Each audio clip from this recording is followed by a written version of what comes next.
ela exige de vocês um comprometimento com relação a essas estruturas, tá? Então, hoje a aula de morfologia eritrocitária, ela é o início para que vocês compreendam as próximas aulas que estarão relacionadas às anemias, tá? Então, hoje a gente fala de morfologia eritrocitária. Semana que vem nós falaremos sobre fase pré-analítica, compreender a fase analítica, porque a gente já fala de análises laboratoriais. Desculpa. A gente fala do processamento dessa amostra, tá? Deixa um pouquinho a teoria de lado e vamos compreender como é que é o ambiente prático de dentro de um laboratório de análises clínicas, tá? Então, para a gente adentrar nesse laboratório de análises clínicas, nós precisamos compreender todas as fases que compreendem esse laboratório. Então, a aula que vem a gente fala um pouquinho sobre gestão da fase pré-analítica até a chegada desse material na fase analítica, posterior à fase pós-analítica, que é a liberação do resultado do paciente, tá? Para quando vocês chegarem lá no estágio de análises clínicas, se Deus permitir, nós estaremos juntos novamente, vocês já cheguem com uma base teórica muito boa, e caso eu venha perguntar qualquer coisa para vocês, vocês já estão de boa, tá bom? Então, bora começar a nossa aula de hoje. Deixa só eu verificar aqui quem tanto que já está na aula, para ter um printzinho da gente. Opa, mais um colega. Só um minutinho.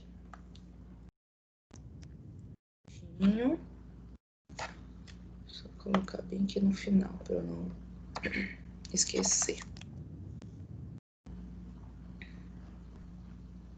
Então, vamos lá.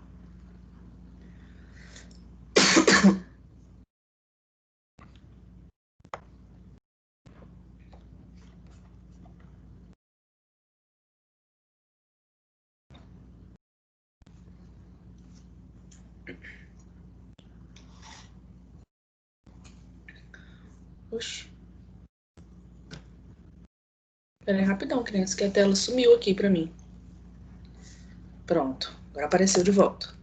Tá movimentando aí para vocês? Tá, né? Saúde. Bom, então vamos lá.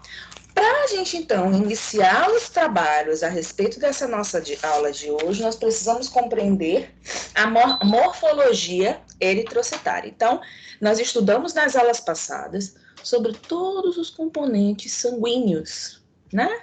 Falamos da hematopoiese no geral, depois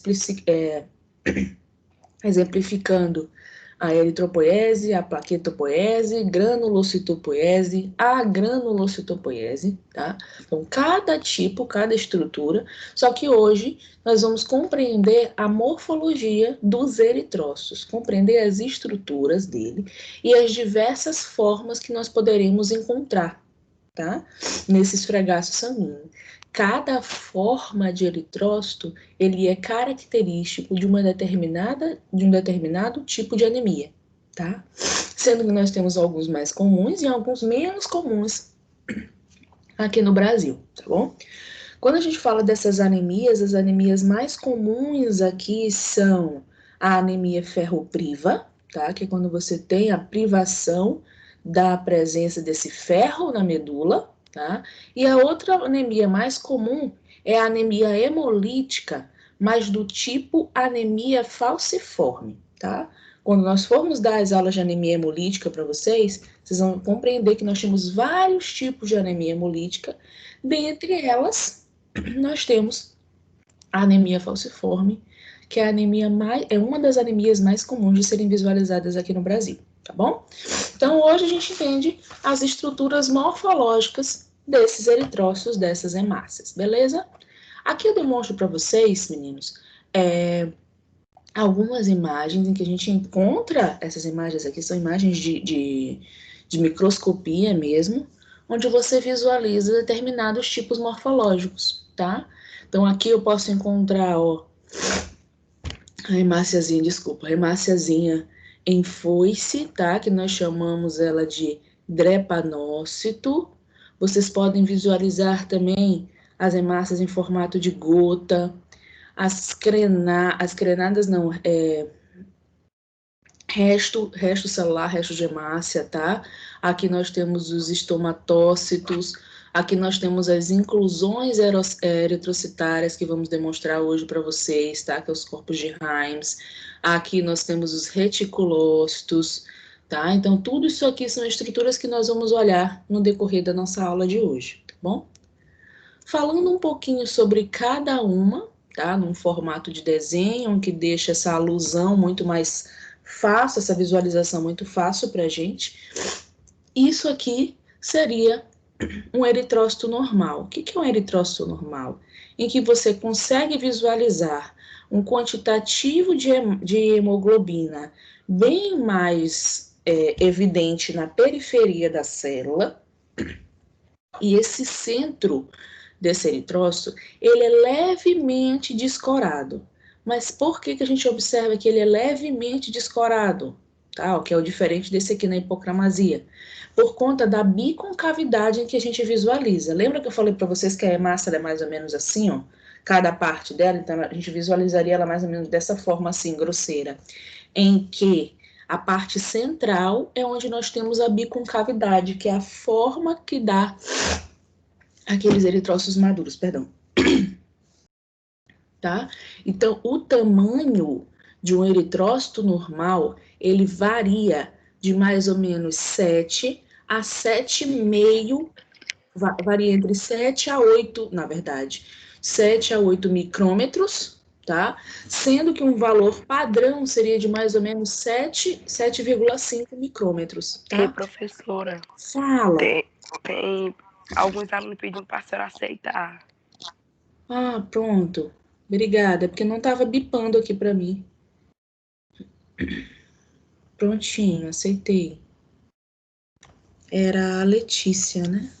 Apareceu ela aqui.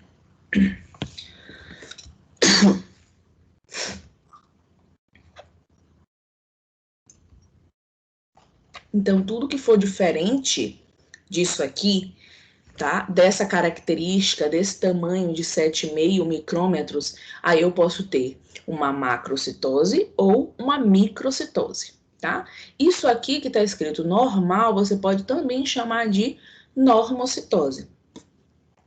Profa, nós temos algumas anemias relacionadas ao tamanho normal? Temos.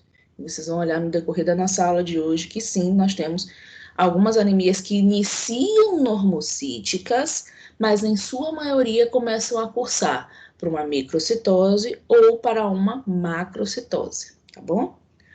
Quando a gente fala então de microcitose, você consegue observar, visualizar que esse eritrócito, com relação à coloração, ele continua a mesma, tá? Observa-se um maior quantitativo de hemoglobina na periferia celular, tá? A região central é levemente descorada por conta da conformação dessa biconcavidade, tá? Quando a gente fala com relação ao tamanho dessa célula, aí a gente tem uma diminuição. Então, lembrem que eu falei para vocês que o padrão de uma hemácia normal gira em mais ou menos 7,5 micrômetros.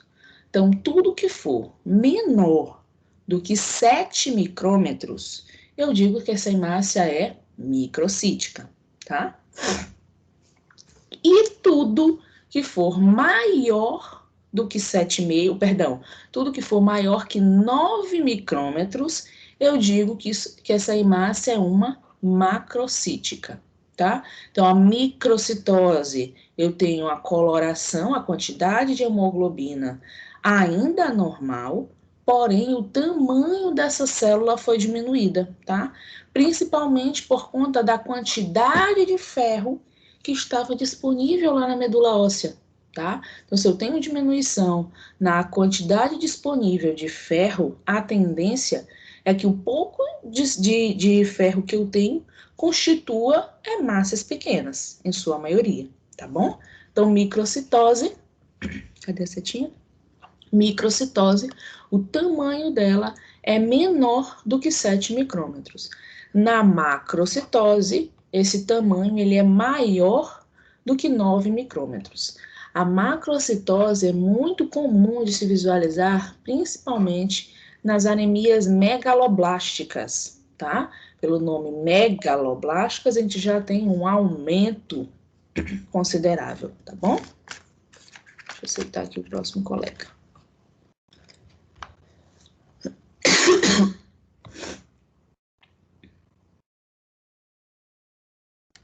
Hoje deu ruim aqui de crise da garganta.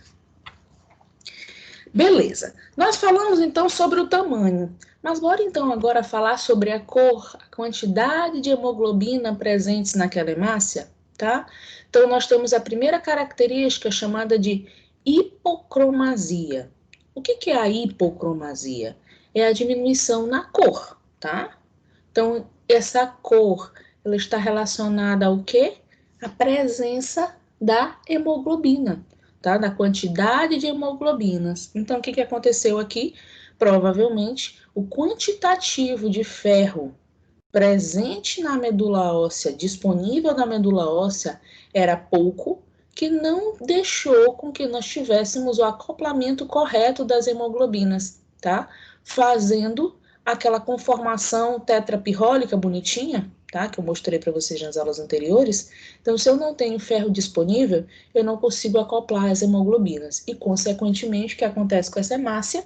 Nós temos a diminuição com relação à sua cor, tá?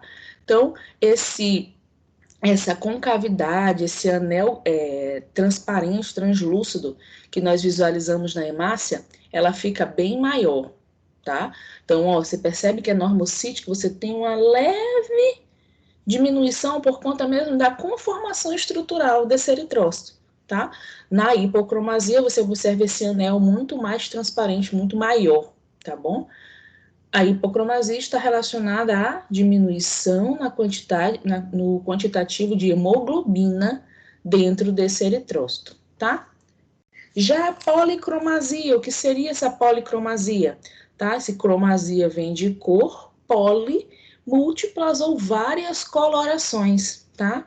Então, essa policromasia está muito relacionada à quantidade também de ferro disponível e quando essas hemácias acabam sofrendo estresses oxidativos, tá? Então, ela é muito comum de acontecer essa policromasia na atuação no excesso. Cadê minha seta?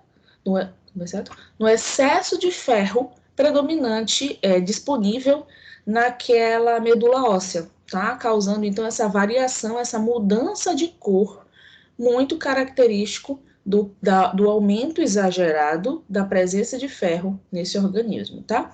Então, gente, tudo no nosso organismo ele deve ser compensado, tá? Eu não posso ter de mais, não posso ter de menos. Se eu tiver de menos, eu levo essa hemácia a um efeito de hipocromasia. Se eu tiver de mais, eu posso levar a um efeito de policromasia, tá bom?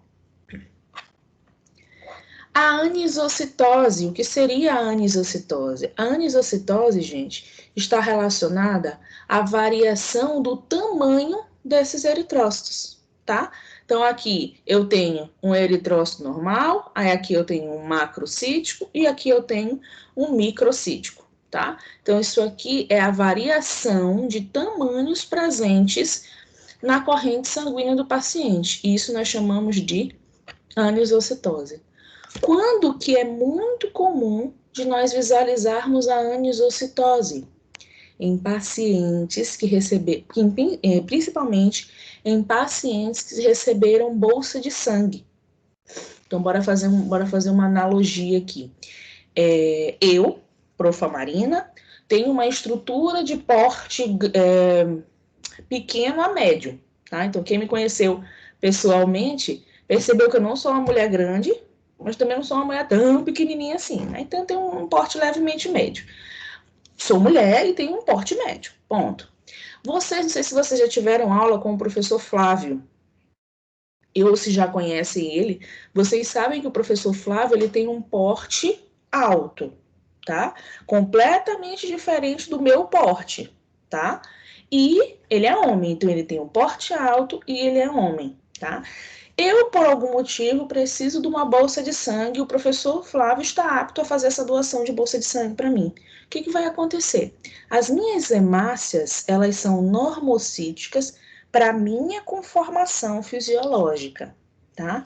As hemácias do professor Flávio têm uma conformação normocítica para o biotipo dele, tá? Então, vamos pensar que o normal para mim é isso, o normal para ele é isso aqui, tá? Dentro dessa variação de 7 a 8 micrômetros, tá, gente? O que vai acontecer com a minha corrente sanguínea? Eu vou receber aquelas hemácias dele e vão circular no meu organismo, tanto as minhas hemácias quanto as hemácias que foram provenientes da outra pessoa, tá?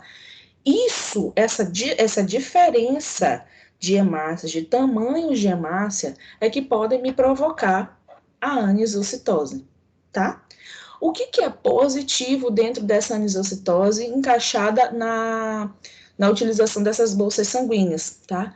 Logo, logo, o teu organismo começa a se adaptar àquelas novas hemácias que estão circulando ali, tá bom? Então, é um tempo que dá, sim, para que teu organismo se acostume e não venha a ter qualquer efeito negativo com relação àquela utilização daquela bolsa de sangue, tá bom? Compreenderam a anisocitose?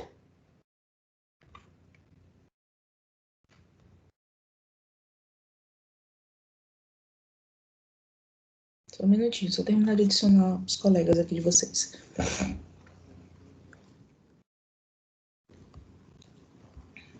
Então, beleza, vamos lá. Continuar. Hemácias em rouleau, gente, são as coisas mais bonitinhas que existem na face da Terra.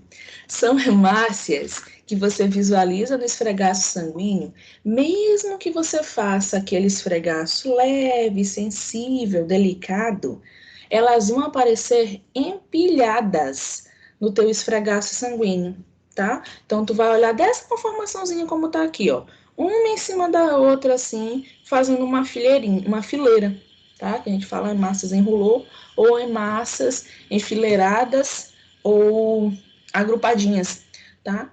Essa conformação em rouleau, ela é muito característica devido à alta presença de proteínas citoplasmáticas, aliás, de proteínas na membrana citoplasmática. Por conta desse aumento dessas proteínas na membrana citoplasmática, faz com que essas hemácias elas tenham uma sensibilidade muito maior uma pela outra, tá? Então, em vez de elas caminharem soltas no esfregaço sanguíneo, elas caminham todas assim, enfileiradinhas, agrupadinhas, empaliçadas, sabe? Uma do ladinho da outra. Então, isso é muito comum de se acontecer por conta do aumento das proteínas na membrana citoplasmática e a afinidade entre uma hemácia e outra, promovendo, então, esse formato que nós chamamos de hemácias de formato em rouleau, tá bom? Essas hemácias também são características de determinados tipos de anemias. Quando a gente fala de hemácia em rouleau, nós falamos de algumas anemias hemolíticas também, tá bom? Então, esse agrupamento, esse enfileiramento das hemácias por conta da afinidade das membranas, das proteínas, citoplasmáticas, beleza? E a aglutinação é quando você visualiza essas hemácias, essa aglutinação, ela também está relacionada a essa afinidade dessas proteínas na membrana citoplasmática. O perigo maior relacionado a essa aglutinação é porque ela pode vir a te formar trombos, tá? Então, por conta dessa aglutinação, nós conseguimos ter ativação das cascatas de coagulação e fazem com que eu tenha formação de trombos, tá? A aglutinação, ela é perigosíssima, principalmente se ela atingir uma vênulazinha, que é o menor capilar que nós temos, e aí pode promover necrose naquela vênula e posterior hipóxia. Aliás, promove a hipóxia, porque a partir dali eu não tenho a oxigenação do restante do tecido, tá? Se essa aglutinação ocorreu aqui, por exemplo, tá? A oxigenação não consegue mais passar para o restante do dedo. Então, o que acontece? Eu tenho um grau de hipóxia naquele momento, que é falta de oxigenação, e posterior eu tenho necrose tecidual, tá bom? Então, a aglutinação, ela deve sim ser tratada para que evite os processos trombolíticos, tá bom? Aqui para mostrar para vocês mais uma vez os processos relacionados à hematopoese ou hematopoiese, tá? Lembrem-se, gente, eu gosto muito disso aqui, de cobrar isso aqui na prova, principalmente porque é uma das primeiras coisas que eles perguntam para a gente quando a gente entra no laboratório, tá? Se você compreende as estruturas celulares e o processo maturativo. É uma das principais perguntas que eles fazem para a gente quando a gente entra no laboratório, ou até quando você está no momento da entrevista relacionada ao teu trabalho, tá? Se você compreende quem é a Stem-cell, quem é essa célula totipotente, que tem a capacidade de se replicar em todos os outros tipos celulares, tá? Então, nós temos aqui a célula tronco, presente na medula óssea, que é a nossa Stem-cell, que é a nossa célula totipotente, tá? A partir daí, nós temos as células precursoras, que podem estar relacionadas aos precursores mieloides e aos precursores linfóides. Quando nós falamos de precursor linfóide, nós temos a estruturação, o processo maturativo envolvido aos linfócitos, exclusivamente. Quando nós falamos de processos mieloides, todos os outros tipos de célula sanguínea estão envolvidos ao precursor mieloide, tá? Então, nós temos as unidades formadoras de colônia eritrocitária, que vão me originar os eritrócitos, unidades formadoras de colônias megacariocíticas, que vão envolver a produção das plaquetas, unidades formadoras de colônias basofílicas, basófilos, granulocíticas, especificamente os neutrófilos, tá? Monocíticas, monócitos, eosinofílicas, os eosinófilos, tá? Cada um com seu processo estrutural. Com relação à nossa aula de hoje, nós falamos diretamente dessa unidade formadora de colônia eritrocítica, atuando sobre ela um hormônio chamado eritropoetina. Só aceitar aqui o colega. Pronto.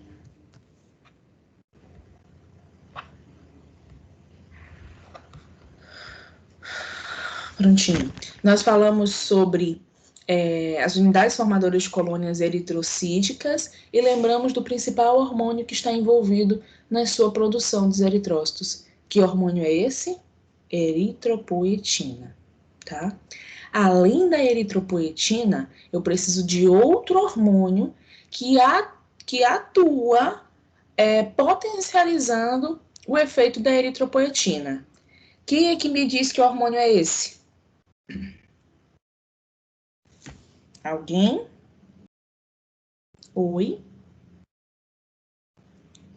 Ninguém quer conversar comigo? Hoje vocês estão com tanto... Aí. Segundo hormônio relacionado à produção dos eritrócitos, gente.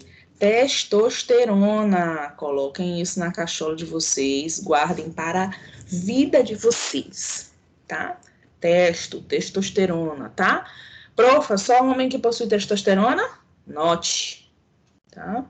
Cadê? Só dar um print aqui. Só homem que produz testosterona? Não, gente. As mulheres, elas também possuem um quantitativo de testosterona, porém, bem diminuído quando comparado ao quantitativo de testosterona masculina, tá bom? Então, a eritropoetina faz a produção dessas hemácias, aliás, corre para o processo maturativo desses eritrócitos e a testosterona potencializa o efeito dessa eritropoetina, tá bom?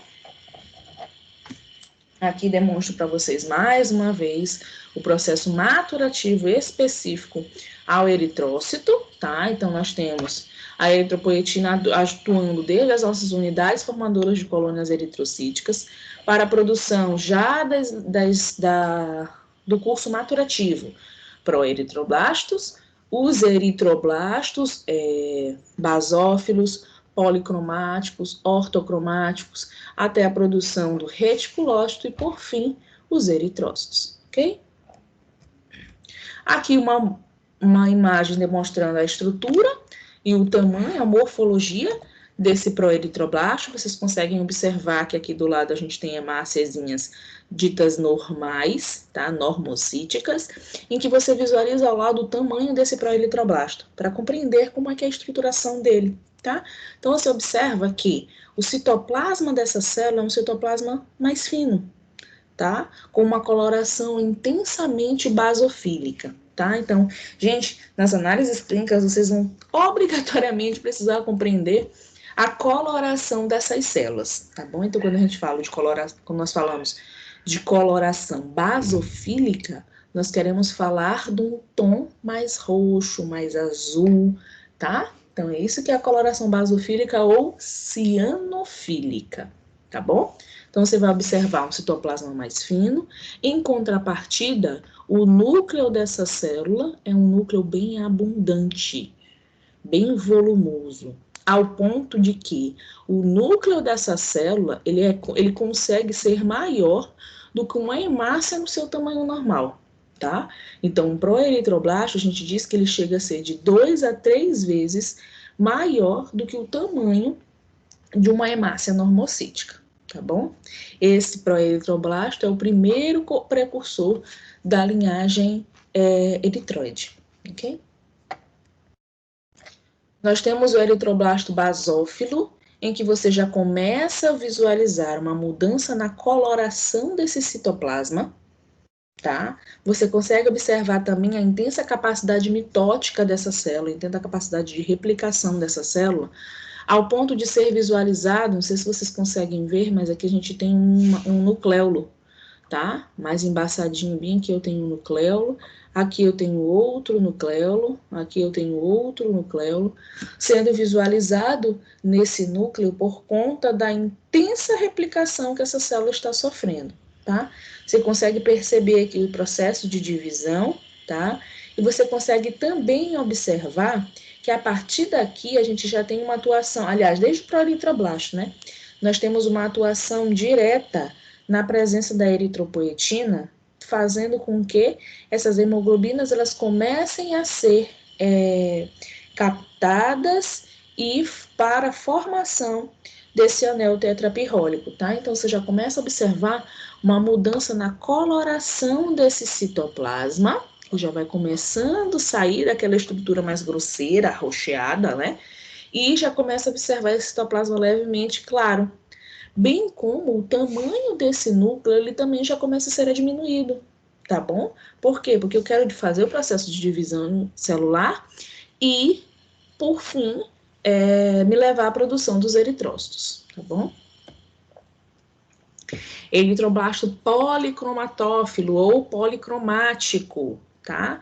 Aqui você já tem uma visualização desse citoplasma, também já clareando, onde você ainda visualiza principalmente o tamanho do núcleo, que ainda é aumentado, mas a principal característica do eritroblasto policromático, gente, é a localização desse núcleo. Ele ainda é um núcleo que está extremamente centralizado, tá? O que é diferente do eritroblasto ortocromático, em que você já visualiza esse citoplasma bem mais limpo, com a coloração já entrando no tom de uma hemácia de um eritrócito maduro, tá? A caracterização do núcleo é principalmente a sua localização, que é uma localização mais periférica, tá? Então, para eu fazer o processo de diferenciação entre o eritroblasto ortocromático e um policromático é com relação principalmente à localização desse núcleo, tá? O policromático possui uma localização nuclear ainda mais central e o ortocromático a gente já vê a expulsão desse núcleo dessa célula, tá? Essa expulsão, ela ocorre pela periferia do núcleo, tá? Aliás, perdão, pela periferia do citoplasma da célula, tá bom? Eu preciso obrigatoriamente colocar no meu laudo a diferença de um eritroblasto orto e de um eritroblasto poli, gente, tá? Por quê? Se a gente tem ali, visualizando no esfregaço sanguíneo, um quantitativo alto de eritroblasto orto, então, por exemplo, eu estou vendo 10 orto para 5 poli. Eu consigo observar que a minha medula está tendo um problema, tá? Uma dificuldade no processo maturativo, mas ela está se esforçando ao ponto de conseguir, sim, tentar finalizar o processo maturativo. Então, ela aparece muito mais ortocromático do que policromático. O que é diferente se eu visualizar mais policromático do que orto, porque aí a gente começa a dizer que esse paciente está sofrendo um desvio à esquerda não escalonado, tá? O desvio à esquerda não escalonado, gente, ele já está envolvido, ele pode estar envolvido já aos processos neoplásicos, tá? Em que a medula ela já está sofrendo um intenso processo descompensatório, tá? Então, aí sim, quando esse desvio ele é escalonado, onde eu tenho mais orto aparecendo e menos poli, beleza, pode ser um simples processo infeccioso, um simples nem tanto, né? Mas vamos colocar essa palavra simples, processo infeccioso que é muito mais fácil de ser tratado do que quando a gente fala relacionado aos processos neoplásicos, tá bom? Então, na observação do laudo do paciente, obrigatoriamente você precisa dizer se é ortocromático, se é policromático, que são os que mais aparecem, tá? Por isso que a gente está falando, estou falando para vocês só esses dois, são os que mais aparecem na rotina laboratorial. Eu preciso dizer quanto de cada um que aparecer, tá bom?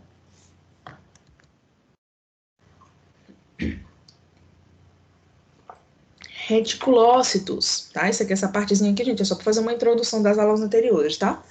Reticulócitos, então nós ainda não finalizamos o processo maturativo eritrocitário e ainda visualizamos nesse esfregaço sanguíneo a presença deles. Como é que eu sei que eu tenho reticulócito? Eu faço a coloração dessa lâmina utilizando uma coloração chamada azul de cresil brilhante, onde eu consigo visualizar ainda a presença dos grânulos de RNA dentro desses eritrócitos, dentro desses eritrócitos jovens, tá? Os reticulócitos nada mais são do que eritrócitos jovens. Vocês vão perceber, agora falando de morfologia eritrocitária, a diferença nessas granulações, tá? Pode estar relacionada a uma patologia e pode estar relacionada a outra patologia, tá bom? Na rotina, é mais fácil a gente visualizar os reticulócitos dessa forma, tá? Com as fragmentações bem mais dispersas, tá? Bem mais homogêneas pelo esfregaço, tá? Mas não deixando de se visualizar elas assim também, mais condensadinhas, tá bom? Por fim, nós temos as hemácias ou os eritrócitos, onde nós temos a finalização desse processo maturativo. Aonde é que acontece isso? Na medula óssea, tá? Então, a medula finaliza o processo maturativo e joga essas células maduras já na corrente sanguínea, ok? Quando nós temos, então, essas alterações de forma,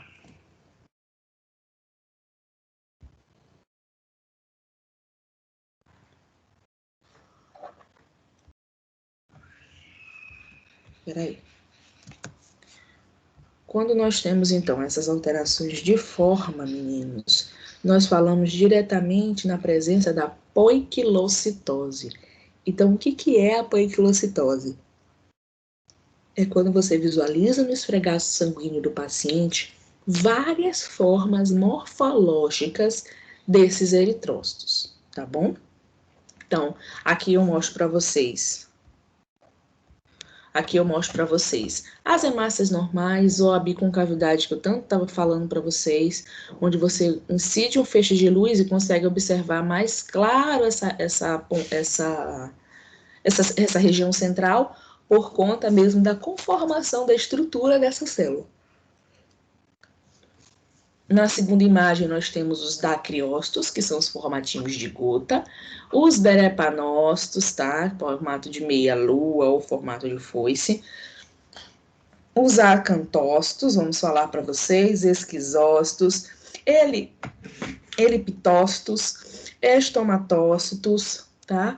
Olha, os eritrócitos enrolou que eu falei para vocês, eles empilhadinhos um ao outro por conta da sensibilidade dessa proteína, afinidade das proteínas citoplasmáticas. Os equinócitos, codócitos, tá? E aí a gente fala também dos pontilhados basofílicos, que a gente já está falando de inclusões eritrocitárias, dos corpos de Heinz e os corpos de Rowley-Joly. Bora começar? Bora. Vamos começar pela mais fácil, tá bom? Que são os drepanócitos. Ei, eu já vi muita questão de concurso perguntando a morfologia das hemácias em formato de foice. Aí tu diz, meu Deus, quem é ela? A partir de agora vocês vão lembrar. Ei, é drepanócitos, tá? Então essa formazinha, essa característica de foice ou de meia-lua, tá? A gente não diz que essa hemácia é em foice, não. Ela tem um formato drepanócito, tá? Então tem um aspecto característico de foice ou de meia-lua. São hemácias que contêm a hemoglobina S em maior percentual. Então eu lembro que acho que na primeira ou na segunda aula eu falei para vocês da presença das hemácias no nosso organismo, tá? Dentro desses eritrócitos, nós temos o percentual de hemoglobina do tipo A1, hemoglobina do tipo A2, e nos pacientes com a doença falciforme, nós observamos a hemoglobina do tipo S, tá? Em maior percentual, tá? São essas hemoglobinas em tipo S, a conformação dessas hemoglobinas dentro do eritrócito é que levam à conformação estrutural desse formatinho de foice, tá? Ela fica várias, cadê minha setinha? Fica várias hemoglobinas S aqui assim, ó, formando uma linha e não fecha esse anel tetrapirrólico para com que eu consiga ter a fixação do ferro, né? E consequentemente captação desse oxigênio. O encontro dessa forma de hemácia caracteriza, então, a anemia falciforme e algumas outras doenças falciformes, que a gente tem a doença de hemoglobina SC. Ela é um tipo de anemia falciforme, mas ela é uma anemia falciforme mais branda, tá? Quando é que esses pacientes têm a crise falcêmica, tá? O que acontece? Esse monócito, eles acabam que não conseguem carrear o oxigênio, tá? Então, elas meio que estão só ocupando espaço ali na corrente sanguínea. Graças a Deus, gente, mesmo um paciente positivo falcêmico, ele possui sim um percentual de hemácias normais, tá? Então, aqui, ó, a gente consegue visualizar uma hemácia normal. Ainda bem, porque se esse paciente não tivesse a quantidade de hemácias normais, ele não teria oxigenação, tá? Então, a primeira coisa que ia acontecer com esse paciente é que ele entrasse num quadro de hipóxia, tá? Então, ele tem uma quantidade de hemoglobinas do tipo A1, do tipo A2, que faz a conformação estrutural dos eritrócitos normais, tá? Só que o que acontece? Por conta da presença desses drepanócitos, quando a gente tem esse sangue fluindo nessas veias, nessas artérias e posterior nas vênulas, nós vamos começar a ter o quê? Essas hemácias em foices, elas vão acabar, como é que eu posso falar para vocês? Elas vão ficando uma em cima da outra e acaba comprometendo aquele vaso sanguíneo. O que vai acontecer? Deixa eu só... Eu tinha desligado aqui, mas deixa eu ligar novamente para mostrar para vocês.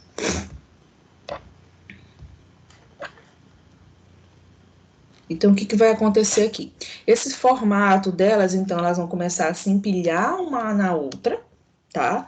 Essa conformação delas vai fazer com que crie ali um processo aglutinativo, bloqueia aquele espaço. Então, a partir dali, a gente não tem mais sangue fluindo.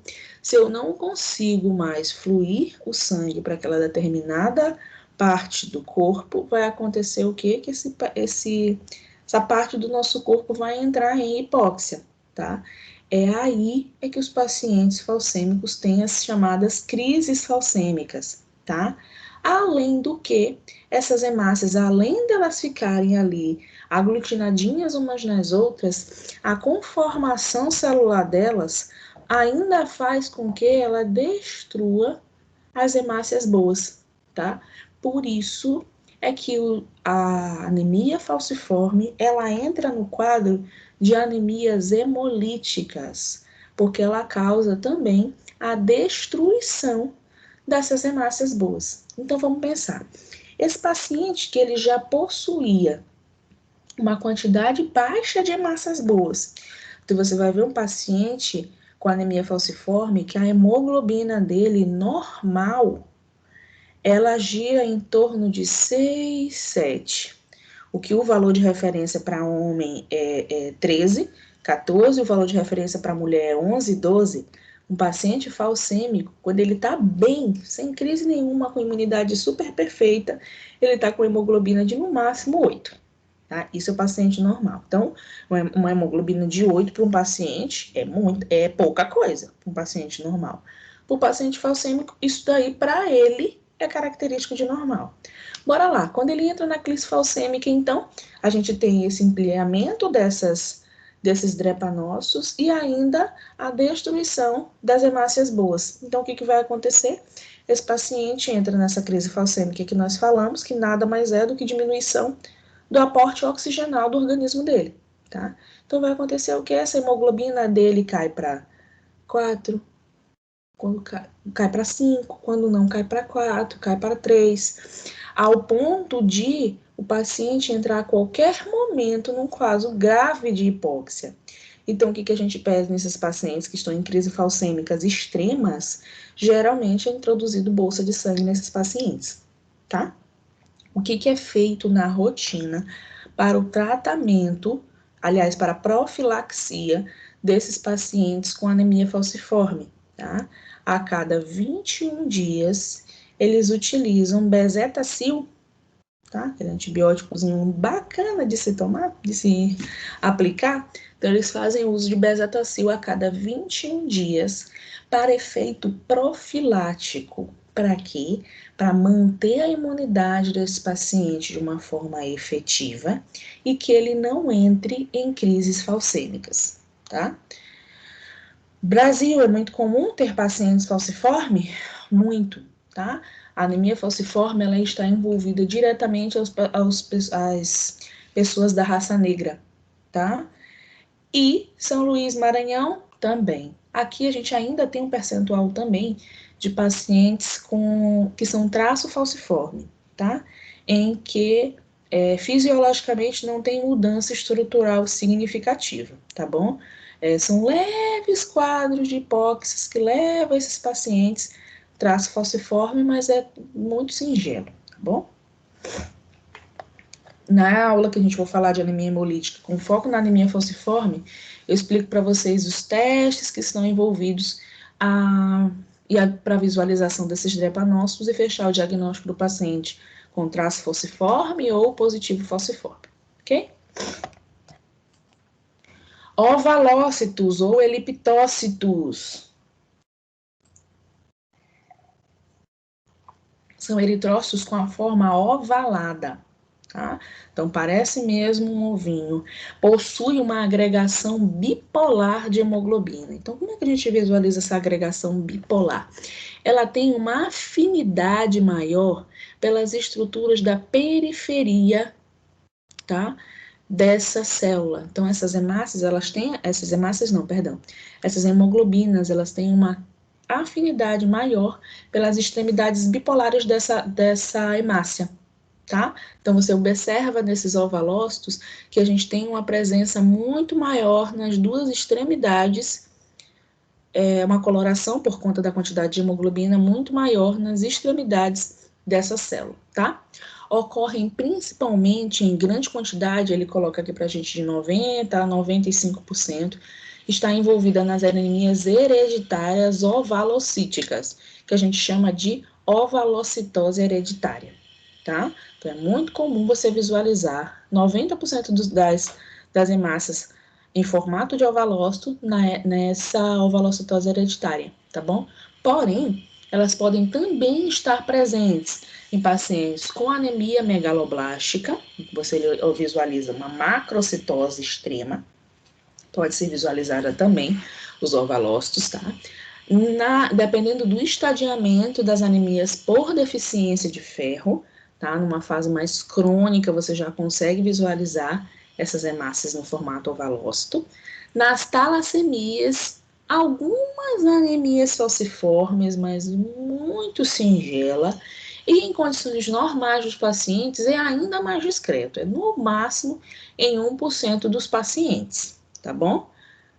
Então, ovalócitos são eritrócitos de forma ovalada, tá? E possuem uma agregação bipolar de hemoglobina, tá? Presente principalmente nos pacientes com ovalocitose hereditária.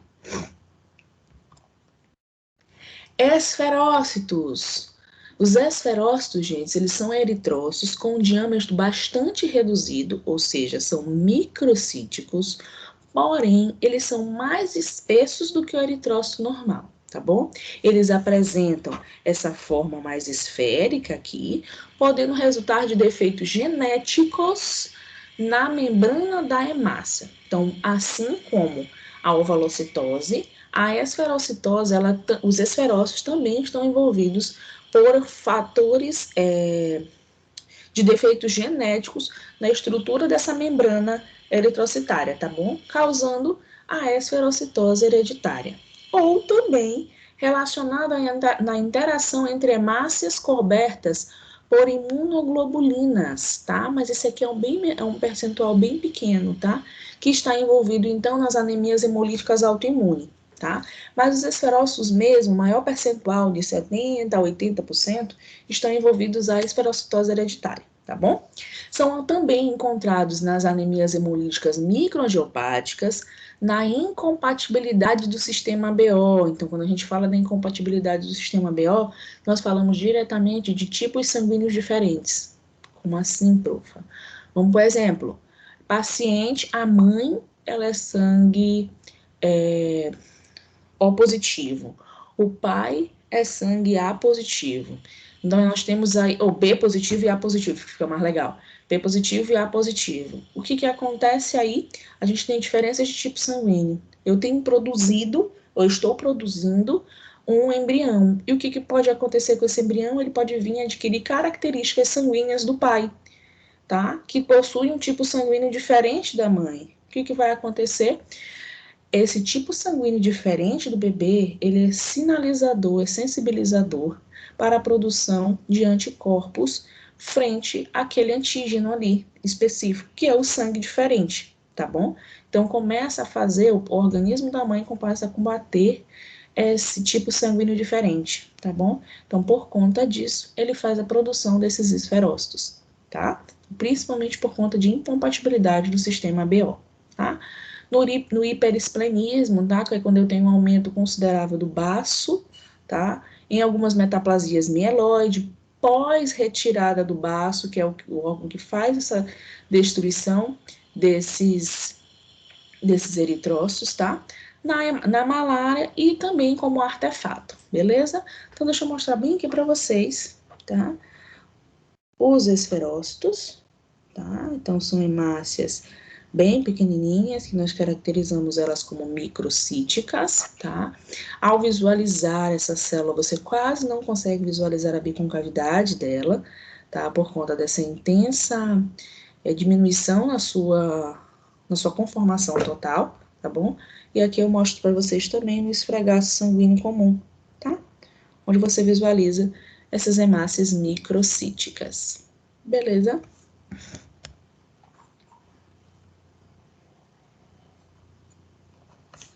Hemácias em alvo.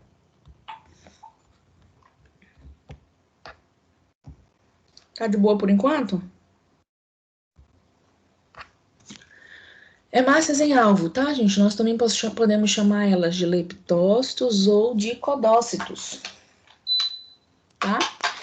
Nesses eritrócitos, então, a hemoglobina ela se concentra no centro da periferia, no centro, e na periferia da célula. Então, o que vai acontecer? Aquela biconcavidade bonitinha que a gente visualizava aqui nas células normais, ela não vai existir, tá? Nos eritrócitos normais. Ele não vai existir. Por quê? Porque eu tenho uma concentração, uma afinidade dessa hemoglobina pela região central e pela região periférica ao mesmo tempo, tá?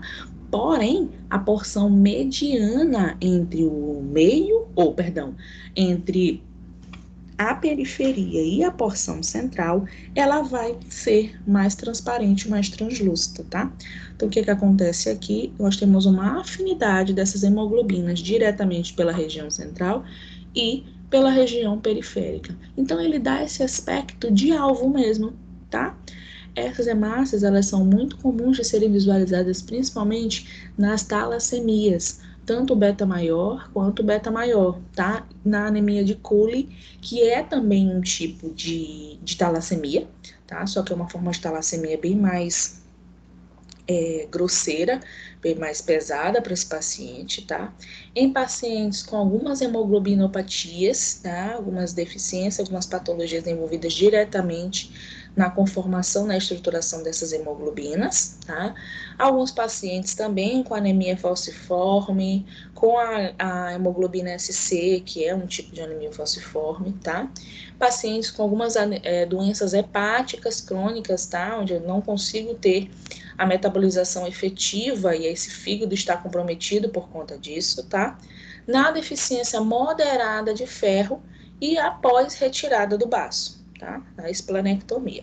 Então, aqui ele mostra para vocês na hemoglobinopatia do tipo CC, onde você consegue visualizar essas hemácias em alvo, ó, a maior afinidade pela região central, a região mediana fica com esse processo translúcido, e a periferia também está bem rica no quantitativo de hemoglobina.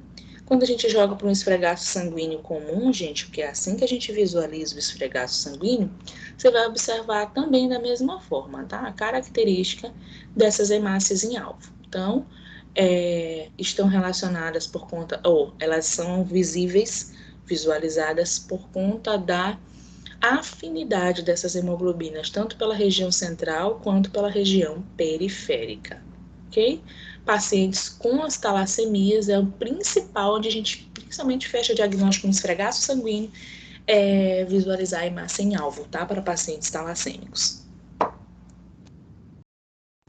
Hemácias crenadas, tá? Podem ser chamadas também de Bursels ou equinócitos, tá? São eritrócitos que possuem projeções na borda externa da membrana. E essa conformação lembra, então, uma engrenagem, tá? Então, aqui ele mostra para vocês, ó, a conformação dessa membrana citoplasmática, como se ele estivesse fazendo invaginações, tá? Elas ocorrem principalmente, gente, nas doenças hepáticas, em alguns indivíduos, principalmente por conta da deficiência de piruvato quinase. Então, essa piruvato quinase é ela que consegue fazer a conformação, finalizar a conformação da membrana citoplasmática. Se eu não tenho essa piruvato quinase, essa conformação dessa minha membrana citoplasmática ela é comprometida, tá? Minutinho.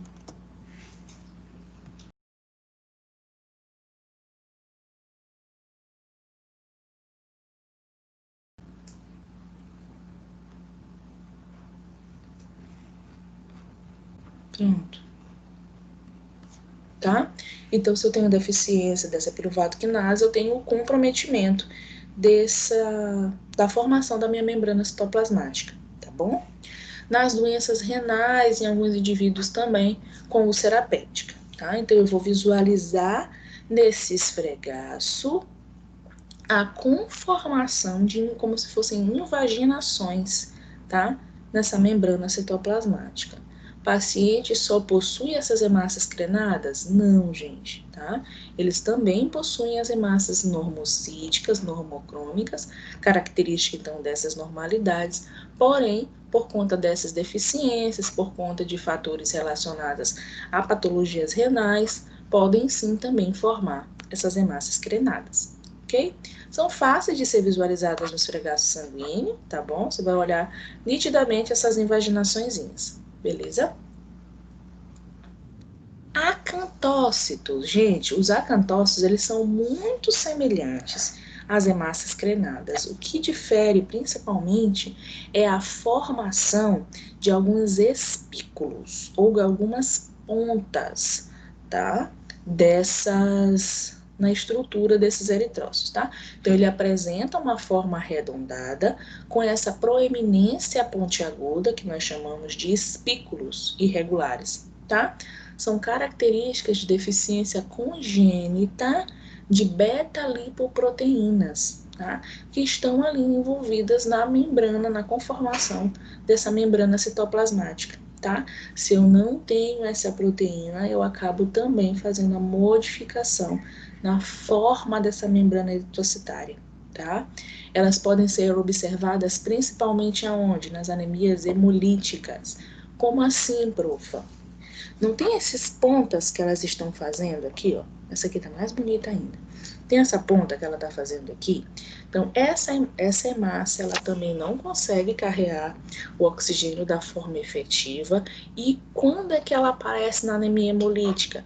Esses espículos, eles acabam causando lesões, lises, nas hemácias normais, tá? Então, além dela não ter a função dela, que é de carregar oxigênio, ela ainda destrói as hemácias normais, tá? Por isso que elas estão presentes principalmente em quadros de anemia hemolítica, tá bom? Nas anemias também sideroblásticas, na anemia de Cooley, né, que é também um tipo de talassemia, em alguns pacientes portadores de cirrose, em queimaduras graves, tá? Na retirada do baço, nas doenças renais e nas deficiências enzimáticas, tá? Então, os acantócitos nada mais são do que eritrócitos que são arredondados, porém, nós temos a formação de alguns espículos, de algumas proeminências mais pontiagudas na estrutura desses eritrócitos que fazem com que ele ainda promova a lise nas células normais. Esse aqui está muito bonitinho, porque está mostrando mesmo ele certinho, chegando a um eritrócito, tá? E aí acaba o quê? Destruindo esse outro eritrócito normal, tá bom? Por isso que ele está relacionado principalmente às anemias hemolíticas, beleza? Os dacriócitos ou hemácias em lágrima, tá? Ou hemácias em gotas também, eles gostam muito de utilizar esse termo, tá? Elas são observadas principalmente na metaplasia mieloide, tá? No hiperesplenismo, nas talassemias, tanto beta maior quanto beta menor, nas anemias hemolíticas adquiridas, em algumas anemias megaloblásticas e nas metástases da medula óssea. Então, o que foi que aconteceu? Quando a gente fala aqui diretamente no processo metastático dessa minha medula óssea, tá? Essa medula, ela não conseguiu finalizar o seu processo maturativo de uma forma efetiva, então provavelmente a gente teve falta de ferro na hora do seu fechamento eritrocitário, na composição eritrocitária, tá? E ainda modificação nessa membrana citoplasmática, fazendo com que esse formatinho de gota ocorra. Esse formato em gota dela faz com que também essa célula não consiga carregar o oxigênio, tá? E a principal função dessas hemácias normais seria carregar o oxigênio, tá? Esses dacriócitos, eles são, como é que eu posso falar? Estão mais presentes principalmente em pacientes talassêmicos e ocorre que na crise talassêmica, a crise talassêmica ocorre principalmente por conta desses dacriócitos que também acabam destruindo essas outras células normais, tá? Então, estão envolvidas também nas talassemias e algumas anemias hemolíticas também, ok? Visualizando no esfregar sanguíneo, você vê a gotazinha nítida, tá? Onde você consegue visualizar o restante da estrutura citoplasmática no formato arredondado. E aí você tem a proeminência dessa estruturaçãozinha dessa membrana citoplasmática, ok? Os estematócitos. Os estematócitos, eles são eritrócitos, tá? Cuja palidez central esférica, né, que é o de um eritrócito normal, deixa eu pôr aqui um normal, esse aqui, ó, um normalzinho, é substituída por uma palidez em formato de fenda, tá? Dando a essa hemácia um formato não, desculpa. Peraí, deixa eu adicionar o colega aqui. Pronto. dando a esse eritrócito um formatozinho de boca nessa porção translúcida, tá? Então eles gostam de falar que ele parece um carocinho de feijão dentro, ou um formato de uma boca, né? Esse tipo de eritrócito, ele caracteriza um tipo de anemia hemolítica rara, tá? Que é chamada de estomatocitose hereditária, ok? São ocasionalmente vistos em alguns pacientes com crises agudas de alcoolismo, em algumas anemias, algumas leucemias agudas, principalmente em tratamento. Então, o que está acontecendo? A medula óssea está sofrendo um processo neoplásico, onde ela tem uma estruturação para a produção de cada tipo celular. Por conta dessa neoplasia que está acontecendo nessa medula, ela acaba também mudando a conformação dos eritrócitos, tá bom? Então, quando a gente está fazendo já o tratamento de algumas pacientes com as leucemias agudas, seja ela mieloide, seja linfóide, acaba comprometendo também a produção maturativa desses eritrócitos normais, originando principalmente os estomatócitos, ok? Eles podem aparecer também na distensão sanguínea decorrente de artefato, tá? Como assim? Quando você está lavando a tua lâmina e não observa na hora de secar ela que ficou gotas de água, tá? Ou principalmente quando você está lavando essa lâmina e ficou gotículas de detergente, tá? O sabão em si, ele faz com que esses estomatócitos venham a aparecer. Isso é do paciente? Não. Então, muito cuidado na hora de liberar o esfregaço sanguíneo. Verificar como é que foi a limpeza dessa lâmina antes de fazer esse esfregaço também, tá? Então, vocês vão observar lá no estágio que a gente acaba reutilizando algumas lâminas na nossa corrida de esfregaço sanguíneo normal, tá? Então, muito cuidado, secar bem essa lâmina, retirar todo o excesso de sabão, de álcool, que pode vir a formar esses estomatócitos, pode vir a formar hemácias crenadas, tá bom?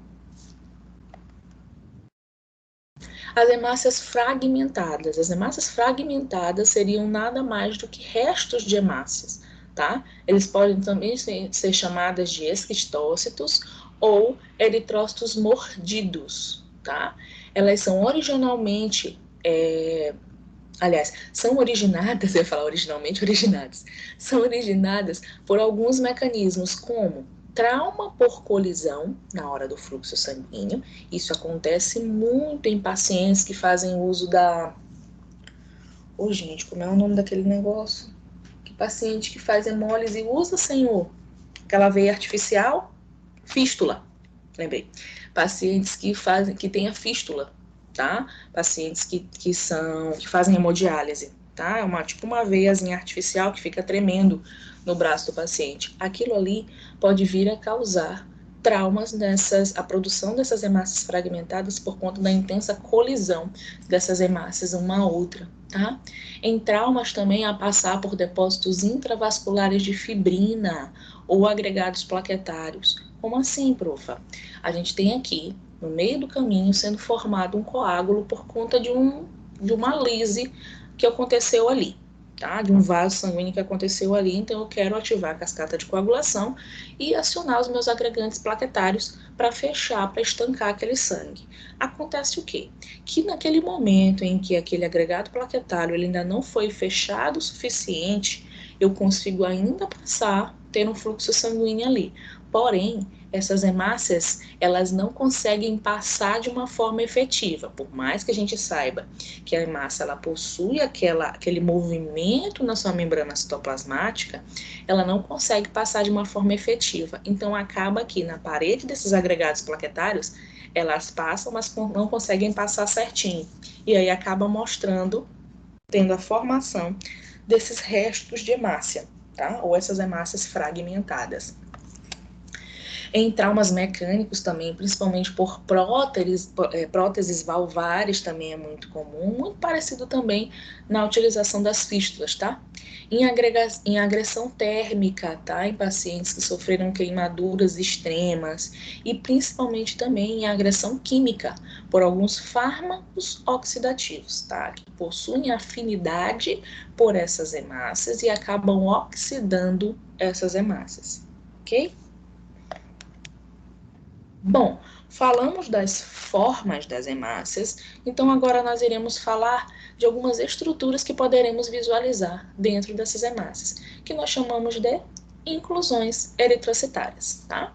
As inclusões eritrocitárias, a principal que nós iremos falar e a que eu sempre coloco como primária, é o ponteado basófilo, tá? Esse ponteado basófilo é o mais comum você visualizar.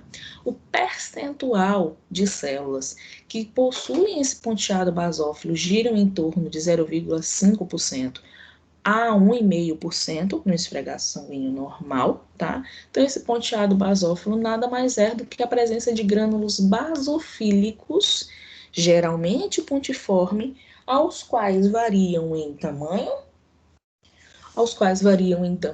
forma e distribuição dentro dessa célula, tá? Então, nada mais são do que material ribossômico, então são grânulos de RNA ribossomal que estão ali persistindo naquele eritrócito, tá? Então nada mais são do que essas hemácias, essas células, na verdade, são reticulócitos, tá?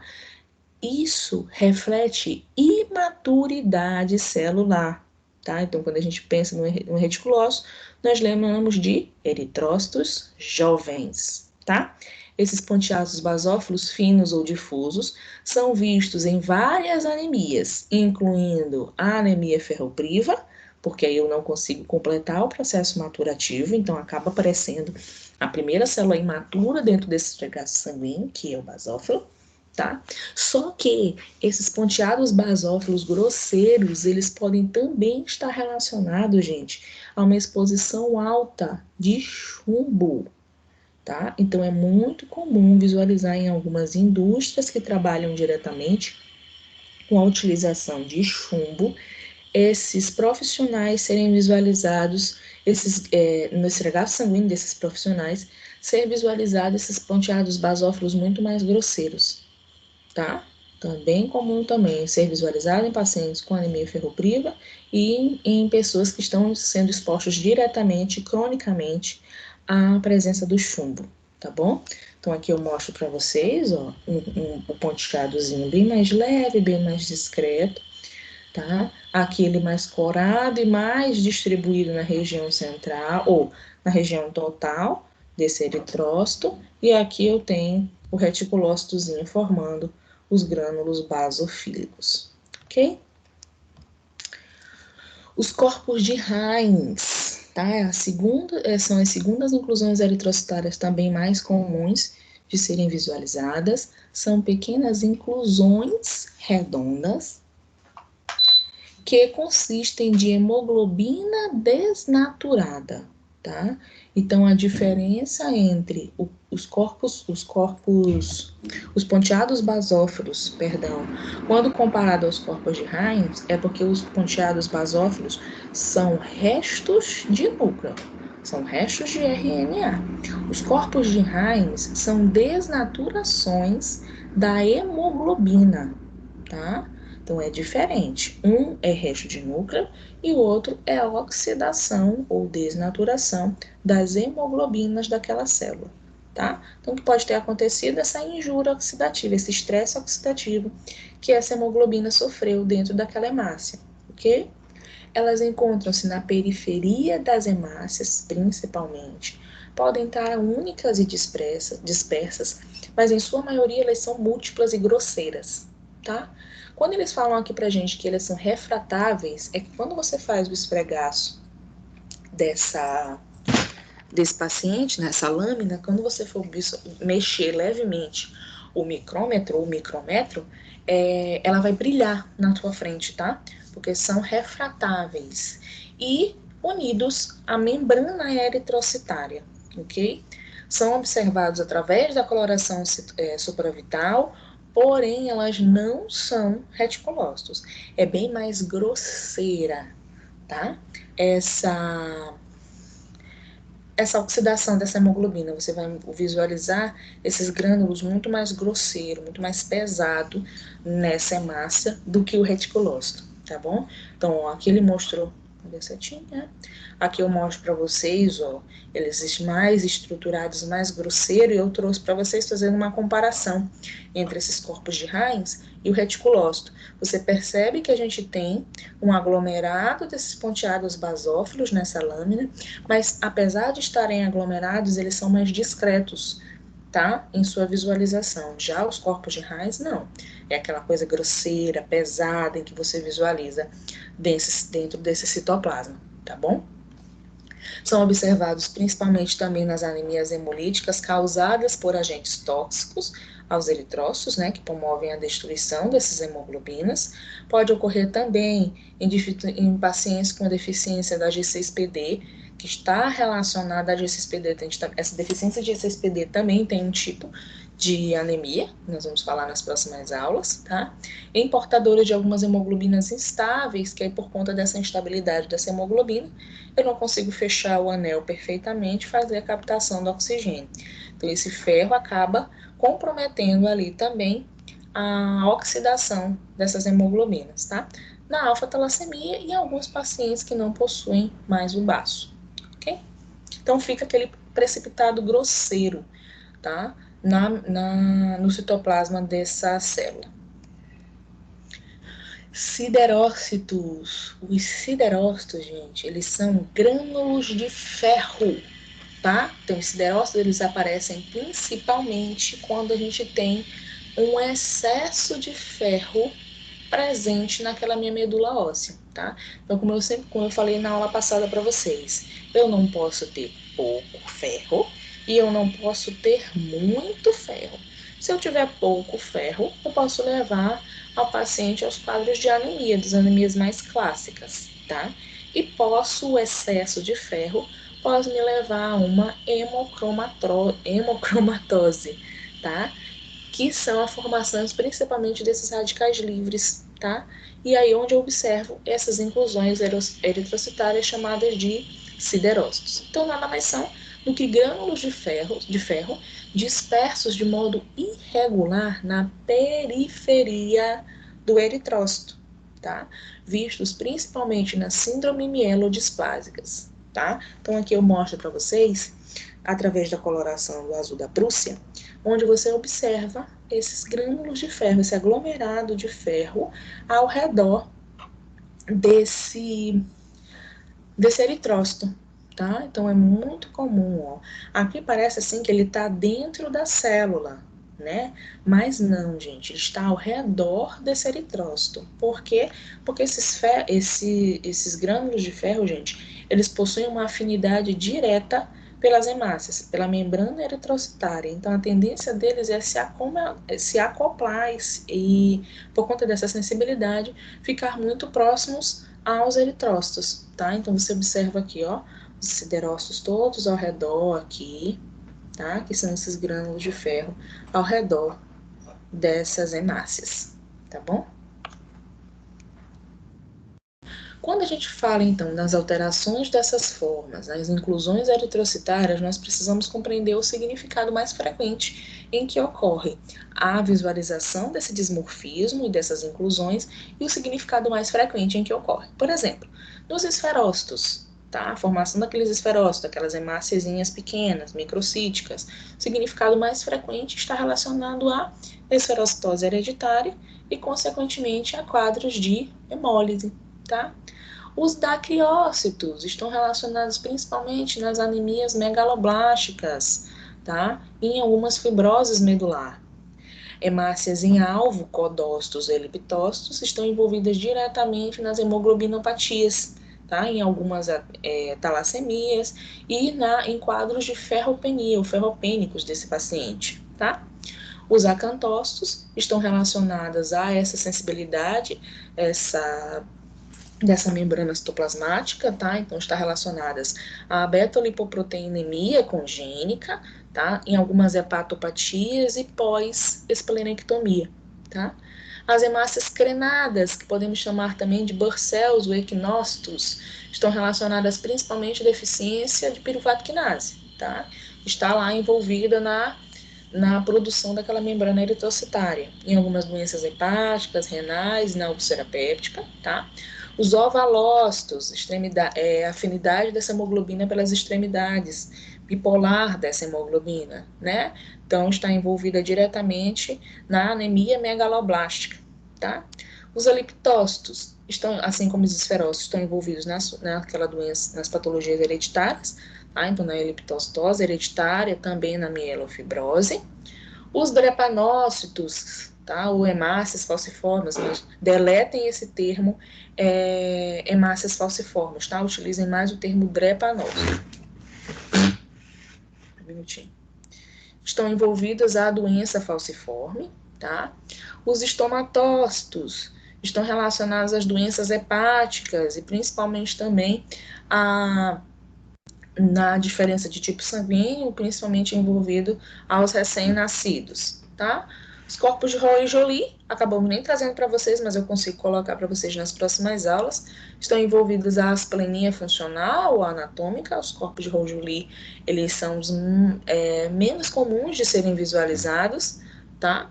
E os corpos de Heinz estão relacionadas a hemoglobinas instáveis, algumas deficiências enzimáticas, tá? E principalmente ao estresse oxidativo, tá? Aos fatores oxidantes. Presença exagerada também de ferro, tá bom?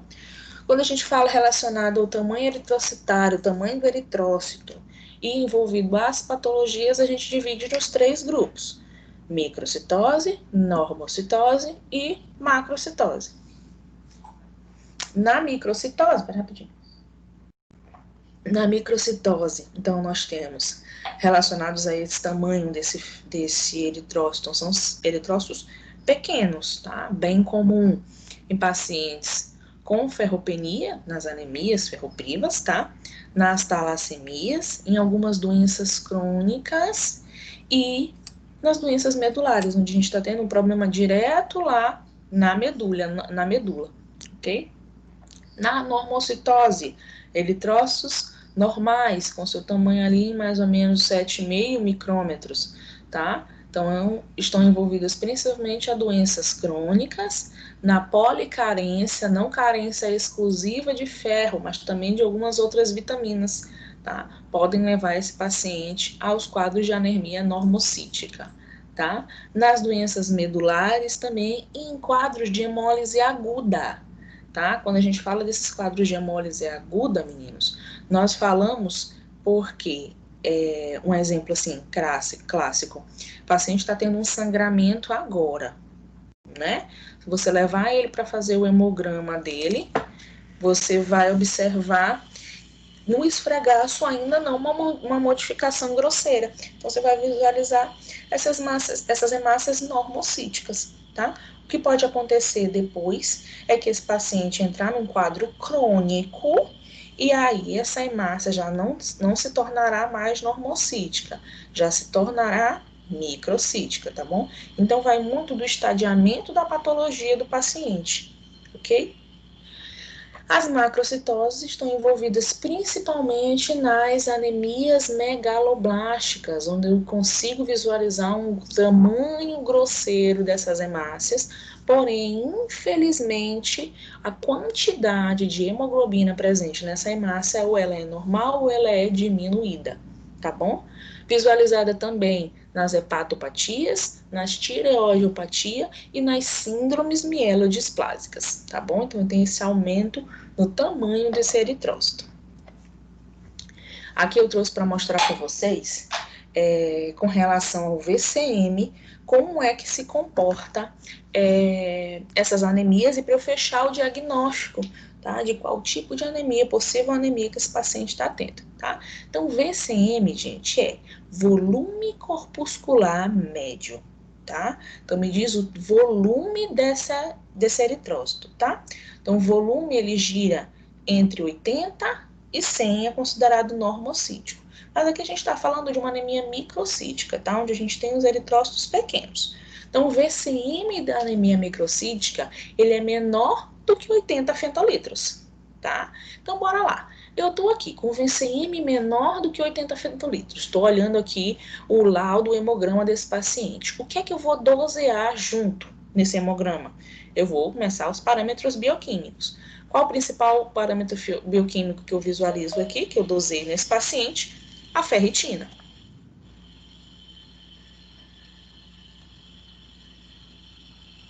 Peraí. Vou adicionar o colega aqui, tá? Pronto.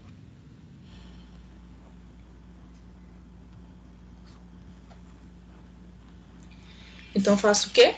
Eu faço o hemograma desse paciente, mas aí eu doseio junto a ferritina. Bom, aí eu dosei a ferritina e vou avaliar o valor da ferritina desse paciente, né? Se essa ferritina estiver diminuída, o que isso quer dizer? Provavelmente esse paciente está tendo uma anemia por deficiência de ferro. Então, eu olhei o VCM e vi que esse VCM está baixo, menor do que 80 fentolitros. Doseio a ferritina. A ferritina nada mais é do que o ferro que é armazenado, que é guardado lá dentro dos enterócitos. Tá? Então, ferritina baixa, VCM baixo, provavelmente esse paciente está tendo uma anemia por deficiência de ferro, tá? Não está conseguindo fazer a captação desse ferro, a liberação desse ferro até a medula óssea e produzir as hemácias normais, tá? Doseio VCM, doseio ferritina sérica. Não, essa ferritina agora ela tá normal ou ela tá aumentada, tá? E aí ele coloca aqui, se persistir a suspeita de ferropenia, continuar na baixa, eu tenho que avaliar o ferro na medula, tá? Então, doseei ferritina, aí ela tá aumentada, ou normal ou aumentada. Então, bora fazer o que aqui agora? Eu vou dosear o ferro, tá? Eu doseei ferritina, agora eu doseio ferro sérico, que é o ferro livre, que é o ferro que vai, de fato, adentrar na medula para a produção dos eritrócitos. Bom, esse ferro sérico ele pode cursar de 3 formas. Se ele tiver diminuído, tá? Eu tenho ali uma anemia de doença crônica, tá? E aí, nesse caso, a ferropenia, eu tenho que considerar as situações que aumentam a ferritina, tá? Então, o que aconteceu? Fiz o hemograma, visualizei esse hemograma, o VCM dela tá baixo. Dosei ferritina. A ferritina dela tá alta. Então, peraí, o que está acontecendo com essa paciente? Ela está com esse VCM baixo, né? Sendo que ela tem um quantitativo de ferro armazenado. Bora ver quanto de ferro livre é que tem, né? Então, vou dosear o ferro sérico. Esse ferro sérico está diminuído. Então, o que pode estar acontecendo com esse paciente? Ele está com alguma doença crônica, em que eu não consigo quebrar aquela ferritina que está no organismo dele, que está lá dentro do enterócito, tá? Então, por mais que ele tenha uma quantidade de ferro, de ferritina armazenada, de ferro armazenado, eu não tenho o ferro sérico suficiente. Se eu não tenho o ferro sérico suficiente, eu não consigo fazer a captação desse ferro na medula, correto? Então, esse paciente provavelmente deve estar com alguma anemia de doença crônica, ok? VCM baixo, ferritina alta, vou dosear o ferro sérico, ele está normal. Então, o que pode estar acontecendo com esse paciente? Se o ferro dele está normal, por que ele está tendo esse quadro de anemia microcítica? É porque provavelmente ele deva ter ou as talassemias ou alguma hemoglobinopatia, tá? Alguma deficiência alguma patologia, alguma deficiência nas próprias anemias, nas próprias hemoglobinas, tá? Então, ele tem ferritina, ele tem ferro, ele não está conseguindo fazer a utilização desse ferro de uma forma correta. Então, o que pode estar acontecendo é os fatores principalmente relacionados às talassemias ou às hemoglobinopatias, ok? O paciente está com VCM baixo, ferritina alta, ferro sérico alto. O que pode estar acontecendo aí, gente? Também envolvidas as anemias, as talassemias e principalmente também nas anemias sideroblásticas, tá? Onde ela pode ser de origem congênita ou de origem adquirida. Então, eu preciso avaliar, gente, dentro dos exames laboratoriais do paciente, para eu fechar o diagnóstico de anemia, eu não posso só olhar o hemograma e dizer, olha, o VCM está baixo, ele está anêmico. Ok, mas qual que é o tipo de anemia que esse paciente está tendo? Então, a primeira coisa que eu faço é dosear os parâmetros relacionados ao ferro. Então, eu dosei ferritina, eu dosei ferro sérico, eu dosei transferrina. Não deu certo, faço uma punção de medula, que é para poder saber o que está acontecendo com esse paciente, para que ele tenha esse quadro de anemia microcítica, com esse VCM tão baixo, tá bom? Da anemia normocítica, tá? Então, o VCM, que é o volume corpuscular médio, ele gira em torno de 80 a 100 fentolitros, tá? Bom, esse volume corpuscular dele, esse VCM dele tá normal. Então, bora adentrar um pouquinho mais, ver se a gente está tendo algum desvio à esquerda. Então, eu vou dosear reticulócito, tá? Se esse reticulócito ele tiver aumentado, provavelmente esse paciente está em quadro de hemólise, tá? Ou tá num quadro de uma pós-hemorragia, tá?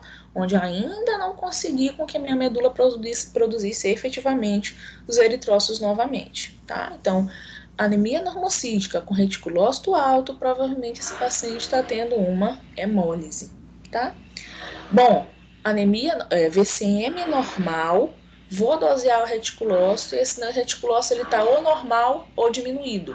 Vamos para dois processos. Eu vou visualizar, fazer um screen para doenças renais, endócrinas e hepáticas. E se eu puder ainda, eu vou fazer o doseio da eritropoetina. Para quê? Para saber se esses hormônios, esse hormônio que está relacionado à produção desses eritrócitos maduros, eu tenho ele em quantidade suficiente no meu organismo, tá? Então, eu faço a dosagem de cada um desses, ok? Se nesse screen endócrino eu visualizar uma modificação, então provavelmente esse paciente tem uma doença endócrina, tá? Que pode ser um hipotireoidismo, um hipertireoidismo, tá? Deficiência na glândula pituitária, na produção desses hormônios, tá? Nessas doenças renais, eu posso estar com uma anemia de doença renal, que é muito comum também, tá? Posso ter uma anemia de doença hepática, tá? E posso também ter esse screen negativo, tudo está normal ali, tá? O que eu vou fazer? Eu vou aspirar, fazer uma punção de medula e visualizar o que pode estar acontecendo com essa medula, tá? Para estar com esse quadro diferenciado, tá? Então, você vai visualizar nessa punção de medula, posterior uma biópsia medular, e vai visualizar provavelmente quadros hipoplásicos de medula, tá? Ou posso também ter um infiltrado leucocitário, posso estar tendo quadros de metástase dentro daquela medula, tá? Posso estar envolvido também as síndromes mielodisplásicas e alguma aplasia eritroide, tá bom? Fazendo esse screen, e se esse screen der negativo, eu preciso entender por que esse paciente está em quadro anêmico, ok? Bom, VCM normal, reticulócito normal ou diminuído, vamos ver o que está acontecendo. Faço doseio do ferro sérico, tá? Se esse ferro, ele tiver normal ou alto, peraí, tem alguma coisa acontecendo com esse paciente, tá? Então, se ele tem o ferro disponível ali para a medula, o que pode estar acontecendo? Então, eu posso ter patologias envolvidas na medula em si, tá? Então, a transferrina, ela consegue apresentar esse ferro, tá? Porém, nessa medula, porém, esse ferro ele não consegue ser utilizado pela medula, porque a medula em si está sofrendo algum processo patológico, tá? Então, não adianta eu ter também o ferro aqui de normal a alto, se a minha medula não consegue captar esse ferro, tá? Se esse eritroblasto não consegue captar esse ferro, ok? Se esse ferro sérico estiver baixo, tá? Então, provavelmente, esse paciente está tendo uma anemia de doença crônica ou uma ferropenia incipiente, tá bom? Então, eu preciso avaliar passo a passo. Na anemia macrocítica, então esse VCM agora ele é maior do que 100 fetolitos, então eu tenho uma hemácia gigante, tá? Vou fazer o quê? Esfregar essa morfologia do sangue e da medula para saber o que pode estar acontecendo com esse paciente, tá? Nas anemias macrocíticas é muito comum ser encontrado associadas a elas neutrófilos hipersegmentados, tá? Então, nas anemias megaloblásticas, é muito comum você olhar a hemácia gigantona e quando você olha para o leucócito, para o neutrófilo mais especificamente, você vê ele extremamente segmentado. Então, acima de 5 segmentações, gente, a gente já diz que esse neutrófilo ele está hipersegmentado, tá? Quando eu faço a visualização do eritrócito em si, aí você vai olhar aquele eritrócito grande, que é a característica de uma anemia megaloblástica, tá? Por que que eu estou visualizando esse eritrócito tão grande? Então, eu faço dosagem também de algumas outras vitaminas que estão envolvidas também no processo dessa eritropoiese satisfatória. Então, eu vou dosear B12, folato, tá? Que são os principais, e algumas outras dosagens normais, tá bom? Então, quando eu doso o B12, eu vou visualizar que a gente tem essa deficiência dessa B12, tá? Quando eu tenho a deficiência de B12, está relacionada principalmente às anemias perniciosas, na ressecção gástrica, doenças no íleo, tá? E induzida por algumas drogas, inclusive até a má absorção.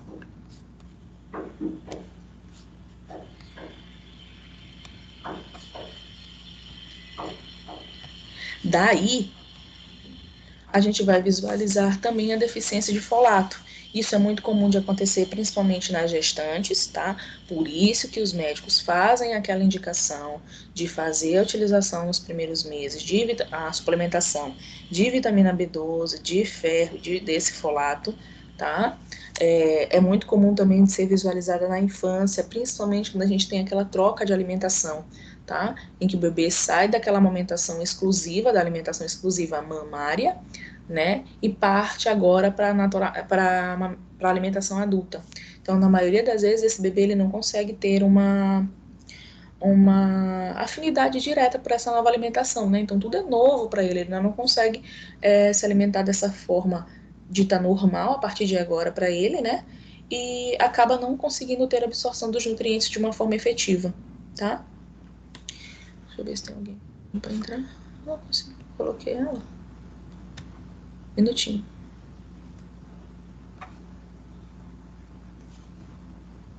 Pronto. Prontinho. Tô conseguindo adicionar a colega aqui. Acho que a Verônica tá com problema de conexão. Verônica, tu tenta sair. Ó, deu falha, admitir. Verônica, sai e entra novamente pra ver se eu consigo te adicionar, tá? Deixa eu ver aqui.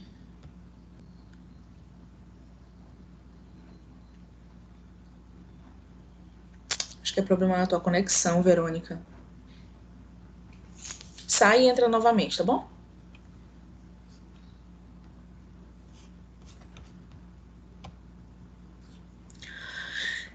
Aí sim, a gente visualizou essa anemia macrocítica, esse VCM tão alto, faz a morfologia, o esfregaço do sangue da medula óssea, você vai visualizar que não tá assim tão grande essas hemácias, né? Então ela não é megaloblástica.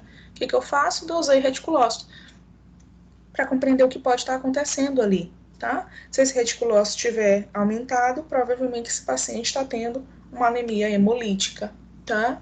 E se esse reticulócito estiver normal ou diminuído, pode estar relacionado principalmente ao alcoolismo e algumas hepatopatias, beleza? Aqui eu trouxe só para mostrar para vocês uma tabelinha do diagnóstico diferencial das anemias, que são baseadas principalmente, primariamente, no tamanho dessa célula, tá? Então a gente tem caracterização das anemias normocíticas, anemias microcíticas e anemias macrocíticas, tá? É muito comum a gente ter o curso de uma anemia normocítica, ela iniciar normocítica e depois passar a microcítica, tá? Então as anemias normocíticas, as principais anemias hemolíticas, tá? Na perda de sangue aguda, no hiperesplenismo, na insuficiência renal, são bem características das anemias normocíticas, as hemácias no tamanho normal, tá? As anemias microcíticas estão envolvidas principalmente na deficiência do ferro. Essa deficiência do ferro ela tem uma peculiaridade. Inicia como anemia normocítica e ela vai cursando para uma anemia microcítica, tá? No envenenamento por chumbo também é muito comum essas anemias microcíticas, o aumento na presença do reticulócito também, tá? E nas anemias macrocíticas, quando a gente fala diretamente, lembramos de anemia megaloblástica, ok? Aqui eu trouxe para mostrar para vocês e validar que dentro do laboratório nós não fechamos o diagnóstico de qualquer anemia pelo simples hemograma dito completo, tá? Então você sempre tem que ter alguns parâmetros bioquímicos envolvidos para fechar esse diagnóstico dessas anemias, tá bom? Então aqui eu mostro para vocês a quantidade desses eritrócitos, então você vai visualizar o eritrócito em si, a quantidade de hemoglobina, o hematócrito desse paciente e se está aparecendo reticulócito ou não, tá bom? Bem como esses índices eritrocitários, VCM, volume corpuscular médio, HCM, hemoglobina corpuscular média, CHCM, a concentração de hemoglobina, tá? E o RDW para saber se a gente está tendo variação no tamanho dos eritrócitos, tá? Então, é isso aqui que me dá o grau de anisocitose, tá? Que é a variação de tamanho desses eritrócitos, tá? Além desse hemograma, nós fazemos a visualização de outros parâmetros bioquímicos, como eu doseio ferritina, eu doseio ferro sérico, eu doseio capacidade total de ligação desse ferro a essa transferrina. Eu doseio também a saturação dessa transferrina, porque pode ser que eu tenha uma quantidade suficiente de transferrina, mas essa transferrina, ela pode estar saturada ao ponto dela não conseguir mais captar o ferro, tá? Então, tudo isso daí eu doseio, tá? Ferritina, ferro sérico, capacidade total de ligação do ferro e saturação da transferrina. A partir desses 4 parâmetros é que eu consigo fechar o diagnóstico das anemias desse paciente, associado ao hemograma, tá bom? Aqui eu trouxe 2 anemias para a gente fazer a relação entre o ferro e essas 2 anemias. Então, eu trouxe para mostrar para vocês a anemia mais comum de ser visualizada, que é a anemia ferropriva, e a anemia de doenças crônicas, ok? Então, quando a gente faz a dosagem de ferro sérico, transferrina, saturação de transferrina, ferritina, e em alguns casos ainda pode até fazer o ferro medular. Tá? Então, quando eu olho para o ferro sérico, eu vou avaliar que em ambas as anemias eu tenho uma diminuição desse ferro sérico. Aí tu diz, beleza, menos de 50 fenolitros, ou microgramas por decilitro, o valor de referência de 50 a 150, então você vai observar que realmente esse paciente está com uma baixa no ferro sérico. Beleza, mas só com ferro sérico consigo dizer o que esse paciente tem? Não. Então, eu parto para o segundo parâmetro, que é a dosagem da transferrina. Lembrando que a transferrina é a forma como eu transporto esse ferro, tá? Aí eu vou, valor de referência da transferrina é entre 200 e 400 miligramas por decilitro, tá? Aí eu vou olhar aqui, na anemia ferropriva eu tenho de 350 a 500 miligramas por decilitro, então eu tenho quantidade de transferrina insuficiente nesse paciente. Em contrapartida, na anemia de doença crônica, o que está acontecendo? Ela não tem transferrina. Então, os valores, eles estão, aliás, até tem transferrina, mas numa quantidade mais baixa. Então, os valores na anemia de doença crônica giram entre 150 e 300 miligramas, tá? É uma quantidade que pode ainda ser considerada, porém, a gente já começa a observar uma leve baixa, tá? E aí, aqui, a gente também tem uma diferença, que é na saturação da transferrina, tá? Que é a quantidade de ferro que essa transferrina consegue, de fato, transportar. Então, o valor de referência vai entre 20 e 55, tá? E nos pacientes com anemia ferropriva, ele está nos valores entre 5 e 12, e na anemia de doença crônica, de 12 a 16. Então, o que está acontecendo? Eu até tenho transferrina, mas essa transferrina, ela não consegue carrear esses ferros, de uma forma efetiva, tá bom? E aí que é que é a diferença também, esses dois últimos itens, é a diferença principal entre uma anemia ferropriva e uma anemia de doença crônica, que é a dosagem da ferritina, que é a forma de armazenamento desse ferro. Quando você vai para a dosagem de ferritina, você vai observar que na anemia ferropriva, que ela é privada de ferro, né, essa ferritina ela está extremamente baixa. Tá? Então, o valor de referência é entre 24 e 200 microgramas por litro. Você vai observar que na anemia ferropriva ela é menor do que 12 microgramas, tá? Então, o que acontece com esse paciente?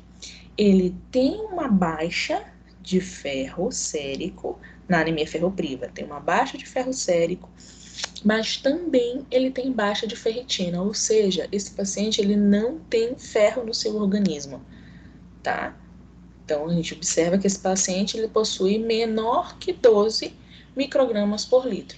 Em contrapartida, na anemia de doença crônica, o que está acontecendo com esse paciente? Ele tem uma quantidade muito alta de ferro, tá?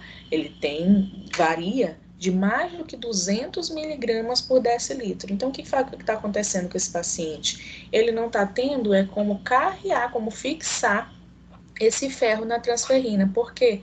Porque a saturação de transferrina está diminuída nesse paciente, tá? Essa transferrina ela não consegue carrear o ferro de uma forma suficiente. Então, é isso que faz a diferença de uma anemia de doença crônica para uma anemia ferropriva, tá?